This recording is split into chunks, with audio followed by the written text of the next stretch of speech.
Alam nyo guys, nabuo ko ang awiting ito dahil sa isang famous TikToker na taga Upi, Gamu, Isabela. Wala sa isip ko na mapapansin niya ako kasi famous siya, no? Pero pinansin niya. Walang iba kundi si Miss Igadu from Gamu, Isabela. Ito po yung awiting napansin niya. No sidain titungtungan Igadu ka imasa ngem no balasang iti kita Miss Igadu ka pintasa Miss Igadu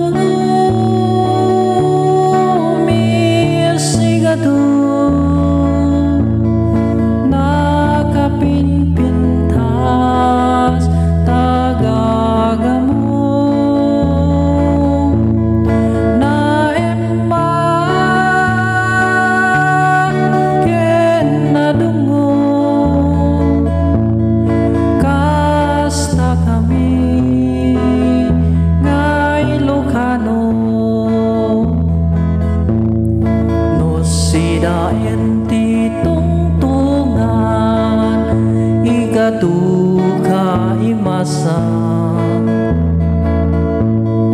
ngem no balasang iti kita Miss Igadu kapintasan Miss Igadu Miss Igadu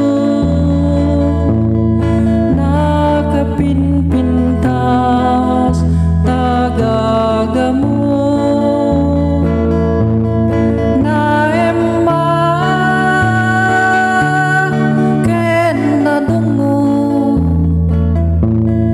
kasta kami kay Ilocano. Thank you idol, napansin mo ang awiting ito at happy 1 million followers sa iyo. And support nyo rin po siya sa kanyang YouTube channel, Miss Igadu.